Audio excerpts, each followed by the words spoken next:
Hello everyone, welcome to my channel Evening Garden. आज मैं आप लोग को बताने वाली हूँ कि आप अपने रात की रानी के प्लांट की केयर किस तरह से कर सकते हैं।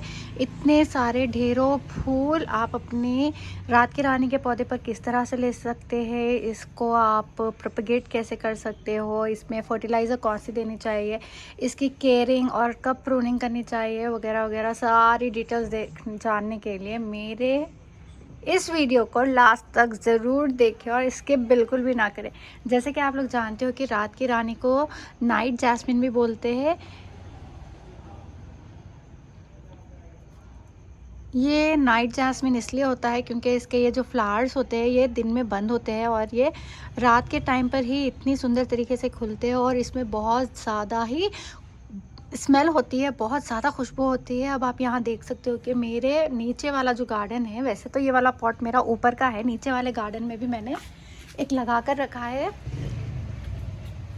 रात की रानी का पौधा। ये वाला मैं आपको एक बार फ्लैश डाल के बता देती हूँ। ये देखें आप लोग, मेरा रात की रानी का पौधा जो नीचे वाला है ना, नीचे ज़मीन में जो मैंने लगा कर रखा है अपने गार्डन में, ये वाला वो पौधा है। और ये वाला ज़्यादातर क्लाइंबर टाइप होता है। मैं कितने भी प्रूनिंग कर लूँ इसकी, ये प्लांट टाइप बनता ही नहीं है। शायद इसमें दो वैरायटीज़ आते हैं, एक क्रीपर टाइप और एक वो जो है ऊपर वाला प्लांट टाइप। तो मैं ज़्यादातर टेरेस गार्डनिंग के बारे में भी बताती हूँ। अब ये वाला पौधा मुझे रात की रानी की वजह से बताना पड़ रहा है, नीचे वाला। तो आप देख सकते हो कि इस पे भी फ्लावरिंग कितनी ज़्यादा आई हुई है, लेकिन इस पर आप देख सकते हो कि उतनी ज़्यादा फ्लावरिंग नहीं है क्योंकि मैं इसमें ज़्यादा खाद नहीं डालती हूँ, ज़्यादा केयर नहीं करती हूँ। जो मेरा टेरेस गार्डन है उस पर ही ज़्यादा ध्यान देती हूँ। अगर मैं इसमें भी अच्छे से फर्टिलाइज़र दूँगी तो शायद उसमें भी केयर बहुत अच्छी होगी। तो ठीक है, मैं फिर से मेरे ऊपर टेरेस वाले गार्डन के रात की रानी के पौधे के पास आ जाती हूँ। उसी के बारे में डिटेल में बात करते हैं। ये जो ऊपर टेरेस गार्डन में रखा हुआ मेरा रात की रानी का पौधा है, इसके बारे में मैं बात कर लेती हूँ। अब आप देख सकते हो यहाँ पर कि आप कौन सी भी टहनी मेरे रात की रानी के इस ऊपर वाले पौधे के बारे में बात कर रही हूँ। कौन सी भी टहनी आप ले लो, इस पर कम पत्ते और ज़्यादा से ज़्यादा फूल है। अब मैं आपको बता देती हूँ, ये वाला देखो आप, कितने ज़्यादा फ्लावर्स आए हुए हैं इसके ऊपर और कितने कम लीव्स आए हुए हैं। या फिर ये वाली देख लो आप, हर टहनी पे मेरे हर ब्रांच पर इसके ज़्यादा से ज़्यादा फ्लावर्स और कम से कम पत्ते आए हुए हैं। मैं इसे थोड़ा सा दूर करके भी बता देती हूँ आप लोग को। ये देखें आप, कितनी ज़्यादा फ्लावरिंग है और कितने कम लीव्स है मेरे पौधे पे। अगर आपको भी यही रिजल्ट चाहिए तो प्लीज़ मेरे वीडियो को ज़रूर देखें लास्ट के, बिल्कुल स्किप ना करें, क्योंकि मैं सारे डिटेल्स बता दूंगी कि मैं इसे कब प्रून करती हूँ, कौन सा फर्टिलाइज़र देती हूँ वगैरह वगैरह। तो अब मैं बात करती हूँ कि अगर आपको रात की रानी या फिर किसी भी प्लांट पे ज़्यादा से ज़्यादा फ्लावर्स चाहिए तो ज़्यादा से ज़्यादा ब्रांचेस होना ज़रूरी होता है। अब ज़्यादा से ज़्यादा ब्रांचेस के लिए एक काम जो होता है वो है प्रूनिंग, क्योंकि जितनी ज़्यादा डालियाँ होगी उतनी ज़्यादा आपके पास फ्लावरिंग होगी। अब मेरे यहाँ पर देखिए आप, ये एक ब्रांच पे कितनी ज़्यादा टहनियाँ आई हुई है और जितने ज़्यादा टहनियाँ आई हुई है उतनी ज़्यादा टहनियों पे उतनी ज़्यादा फ्लावरिंग आई हुई है। और मेरे वो वाले पौधे पे इतना नहीं था क्योंकि मैं उसे प्रूनिंग करना छोड़ चुकी हूँ, क्योंकि उसके ऊपर फ्लावरिंग हो रही है, ख़त्म होते ही फिर से फ्लावरिंग आ रही है। अगर नीचे से प्रून करती हूँ तो ऊपर फ्लावरिंग चलते रहती है, ऊपर प्रून करती हूँ तो नीचे फ्लावरिंग चलते रहती है। तो अभी करेक्ट टाइम है उसको प्रून करने का जनवरी रहेगा। ज़्यादा तो हमें मानसून के बाद में ही प्रून कर देना चाहिए, क्योंकि मानसून के बाद में ही ये जो पौधा होता है ना रात की रानी का, इसमें बहुत ज़्यादा अच्छी तरीके से ग्रोथ होती है। इसे ज़्यादा स्पेस भी नहीं लगती है, छोटे से कुंडे में भी अच्छे से बढ़ जाता है। अब मानसून के बाद में अगर आपको प्रूनिंग करने का टाइम नहीं मिला तो January is the best time to prune your plant.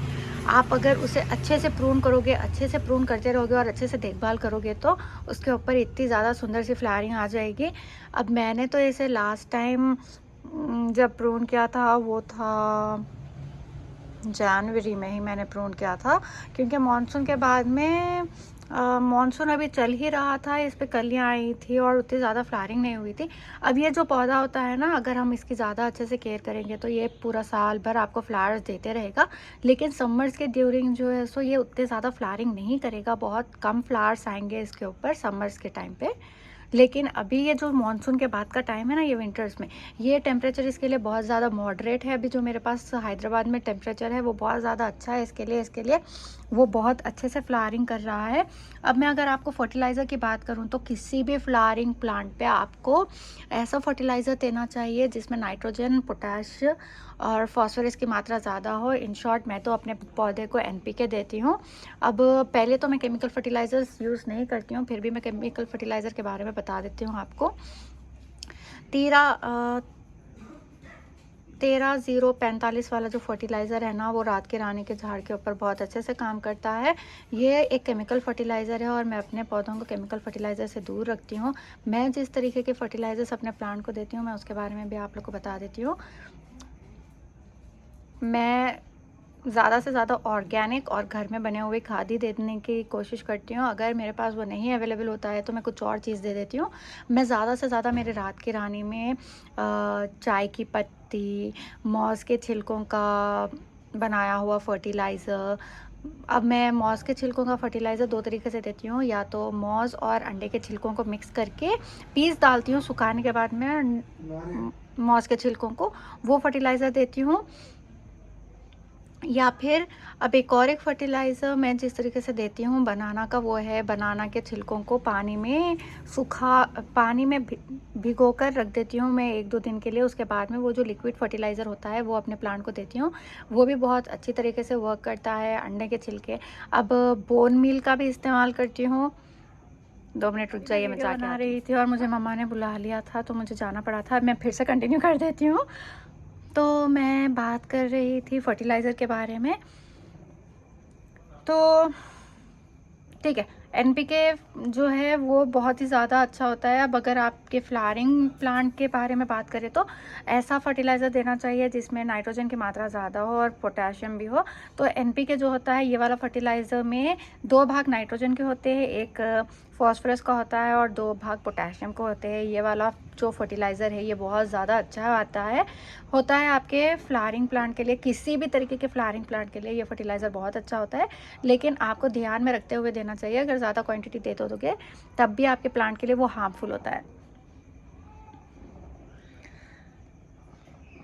जो पोटेशियम होता है ना, वो फ्लावरिंग पे ध्यान देता है, और जो नाइट्रोजन होता है वो आपके प्लांट पे ग्रीनरी के लिए काम में आता है, और जो फॉस्फोरस होता है वो ज़्यादा से ज़्यादा ब्रांचेस डेवलप करने पे ध्यान देता है। आप प्रून तो कर दोगे लेकिन उसकी ग्रोथ भी अच्छी हो, इसके लिए फॉस्फोरस देना ज़रूरी होता है। अब देखिए, बोन मील एक फॉस्फोरस का बहुत अच्छा सोर्स होता है, लेकिन अगर आपके पास बोन मील नहीं होता है, हॉर्न मील नहीं होता है, तो आप अंडे के छिलके का इस्तेमाल कर सकते हो और बनाना पील का भी इस्तेमाल कर सकते हो। अब मैंने तो आपको पहले ही भी बता दिया है कि मैं बनाना पील 2 तरीके से देती हूँ। बनाना के छिलकों को सुखाकर अंडे के छिलकों के साथ पीस कर ये एक फर्टिलाइज़र के तौर पर देती हूँ मैं। एक और एक तरीका है कि मैं लिक्विड फर्टिलाइज़र के तौर पर देती हूँ। अब दूसरा जो है, केमिकल फर्टिलाइज़र के बारे में भी मैंने बता दिया है। अब सबसे ज़्यादा ज़रूरी बात ये होती है कि वर्मी कंपोस्ट जो है सो बहुत ही ज़्यादा अच्छा सोर्स होता है वो नाइट्रोजन का। नाइट्रोजन आपके प्लांट में बहुत अच्छा होगा तो आपके प्लांट में ग्रोथ भी बहुत ज़्यादा अच्छी होगी, आपके प्लांट हरा भरा और हेल्थी रहेगा। और मैंने जो केमिकल फर्टिलाइज़र बताया है वो रात की रानी के पौधे के लिए बहुत अच्छा होता है, लेकिन मैं अपने पौधों पर बिल्कुल भी इस्तेमाल नहीं करती हूँ केमिकल फर्टिलाइज़र का। मैं या तो ऑर्गेनिक फर्टिलाइज़र्स यूज़ करती हूँ, या तो घर में जो किचन वेस्ट होता है उसी में से चीज़ लेकर मैं अपने पौधों की केयर करती हूँ, पर मैं केमिकल फर्टिलाइज़र का बिल्कुल इस्तेमाल नहीं करती हूँ। अब रही बात इंसेक्ट्स वगैरह की या पेस्ट की, तो मेरे रात की रानी के पौधे पर ऐसा कोई अटैक नहीं हुआ है पेस्ट का या इंसेक्ट्स का, तो मुझे अभी तक कोई प्रॉब्लम नहीं हुआ है। अगर मेरे रात की रानी के झाड़ पर अगर इंसेक्ट का अटैक भी होगा तो ऑब्वियसली मैं वो एक ही चीज़ यूज़ करने वाली हूँ, नीम ऑयल का स्प्रे, क्योंकि वो मेरे दूसरे पौधों के लिए बहुत अच्छी तरीके से काम करता है। तो शायद तब भी कर दे, अगर तब नहीं करेगा तो जब मेरे रात की रानी के झाड़ पर कोई भी इंसेक्ट का अटैक होगा तब मैं उसके ऊपर ध्यान दूंगी। अब रही बात इसकी पॉटिंग सॉइल की, हाँ सबसे ज़्यादा इम्पॉर्टेंट चीज़ पॉटिंग सॉइल, मैं तो इसके बारे में भूल ही गई थी। अब मैंने जो मेरी रात की रानी के पौधे के लिए पॉटिंग मिक्स बनाया था जिसमें इसको लगाया था मैंने, वो था 4 भागों का, लेकिन मैंने उस 5 भागों का था, वो 4 भाग का नहीं था, 5 का था, क्योंकि एक भाग उसमें sand, soil, vermi compost, cocopeat और थोड़ी सी नीम खली भी मैंने मिला दी थी। और साथ ही में मैं आपको बताना चाहूँगी कि अगर आपके पौधे के ऊपर पेस्ट अटैक या फिर इंसेक्ट अटैक हो रहा है तो आप जो ऐश होता है ना, जिसे हम राख भी कहते हैं, उसका इस्तेमाल कर दें, तब उससे भी इंसेक्ट दूर रहेंगे आपके किसी भी पौधे से। तो मैं उसका भी इस्तेमाल कर सकती हूँ। अब मैंने पॉटिंग मिक्स के बारे में भी बता दिया है। मैंने नीम खली तो इसलिए मिलाया था क्योंकि उससे एंट्स वगैरह दूर रहे, इसके लिए। क्योंकि कुछ वीडियोस में कुछ लोग कहते हैं कि रात की रानी के झाड़ की खुशबू जो होती है वो बहुत ज़्यादा सुंदर होती है, इसलिए उससे स्नेक्स अट्रैक्ट होते हैं। लेकिन मैं आपको बता दूं, ऐसी बात बिल्कुल नहीं है। रात की रानी के झाड़ पर स्नेक्स नहीं आते हैं, बिल्कुल अट्रैक्ट नहीं होते हैं।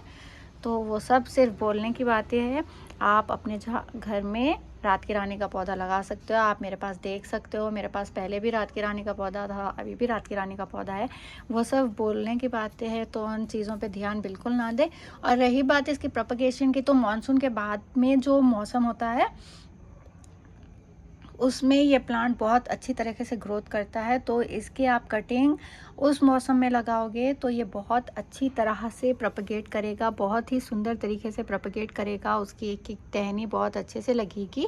अब मैं जिस तरीके से प्रोपगेट करती हूँ अपनी कौन सी भी टाली को, वो है कि मेरे पास रूटिंग हार्मोन का मैं बिल्कुल इस्तेमाल नहीं करती हूँ। मैं जो भी पौधा को प्रोपगेट करने की कोशिश करती हूँ उसकी मैं एक कटिंग लेती हूँ, उसे एलोवेरा में डिप करती हूँ और लगा देती हूँ। अब गुलाब के पौधों की बात करूँ मैं, तो सिनेमन में भी मैं उसने डिप करके लगाती हूँ। आप भी ऐसा कर सकते हैं और वो अच्छी तरीके से प्रोपगेट हो जाएगा। लेकिन मेरा कोई इरादा नहीं है रात की रानी के पौधे को प्रोपगेट करने का। लेकिन अगर फिर भी आप लोग चाहते हो मैं प्रोपगेट करके बताऊँ तो आप मुझे कमेंट सेक्शन में बता दो, ताकि मैं इसकी कटिंग अभी से लेकर लगा दूं। तो तब तक मैं आपको रिजल्ट्स बता सकती हूँ और मैंने किस तरह से उसे प्रोपगेट करने के लिए पॉटिंग मिक्स बनाया है और किस तरह से उसकी ब्रांचेस को मैंने पेरा है, करा है, सब कुछ डिटेल वीडियो में बना दूँगी। तो अच्छे टिप्स एंड ट्रिक्स के लिए मेरे चैनल को ज़रूर फॉलो करें। प्लीज़ सब्सक्राइब करना बिल्कुल ना भूलें, लाइक शेयर करें और कमेंट भी बिल्कुल करें।